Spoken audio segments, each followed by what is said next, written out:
Thank you, Madam President. Madam President, I rise today to solemnly observe the 5-year anniversary of the Deepwater Horizon oil spill, also known as the BP disaster.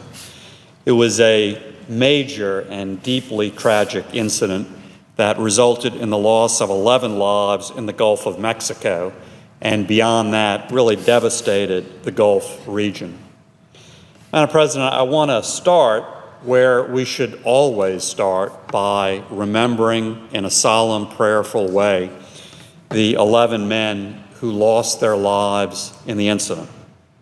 They were Donald Duck Clark, 49, of Newellton, Louisiana; Stephen Ray Curtis, 40, of Georgetown, Louisiana; Gordon Jones, 28, of Baton Rouge, Louisiana; Roy Wyatt Kemp, 27, of Jonesville, Louisiana; Keith Blair Emanuel, 56, of Gonzales, Louisiana; Jason Anderson, 35, of Midfield, Texas; Adam Weiss, 24, of Yorktown, Texas; Aaron Dale Burkeen, 37, of Philadelphia, Mississippi; Carl Kleppinger Jr., 38, of Natchez, Mississippi; Dewey Rivette, 48, of State Line, Mississippi; and Shane Roshto,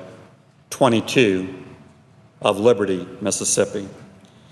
We lift up those men and their families in our prayers, and we'll continue to keep those men whose lives were lost and continue to keep their families in our fervent thoughts and prayers. Madam President, while 5 years have passed, the effects of the Deepwater Horizon tragedy are still felt today in communities all along the Gulf Coast.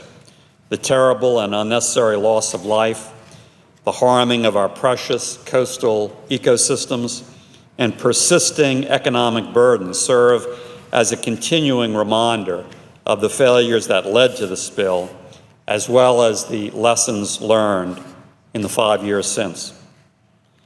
Poor industry and government oversight and the failure by many involved to enforce safety regulations were largely responsible for multiple mistakes leading up to the tragedy. As a result, we've learned many lessons of how to prevent future accidents like this. The first is that the lives and safety of the men and women who work in this field are absolutely paramount and need to be kept so. And the federal and state safety standards overseeing them should reflect that as the highest priority. Changes are needed, and the federal agencies that oversee and regulate the offshore energy industry must communicate clearly with state and local governments and the impacted industries. They must also do a better job of enforcing strong, necessary safety and environmental standards. It's also important that we prevent the administration or any future administration from having knee-jerk reactions to incidents like this. Each Gulf Coast community remembers the devastating effects of the offshore drilling moratorium that followed the disaster, something that was completely unnecessary, including in the opinion of so many experts. Once the Obama administration imposed this unnecessary drilling moratorium, that decision had crippling results for Louisiana's and Gulf Coast states' economies. When accidents like the spill happen, there needs to be a calculated and logical and immediate response in order to replace ineffective regulations with rules that focus on preserving lives and protecting the environment. It's imperative that we prevent short-sighted federal mandates and thoughtless regulations that hinder regional recovery and destroy local economies instead.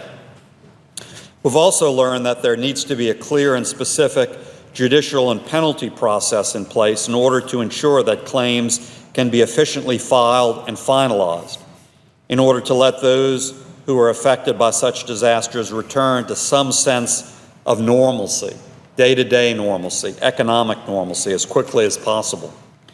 This should include ensuring that responsible parties such as BP are timely in paying their judicially and statutorily mandated fines and penalties. There is absolutely no excuse that 5 years later, Gulf residents in many cases are still waiting for the responsible parties to fulfill their legal obligations, including under the Restore Act. So, Madam President, as we remember the Deepwater Horizon tragedy today, let us renew our commitment to work on all of these matters, to finish the work that is left to do as our Gulf coastlines and economies continue to recover.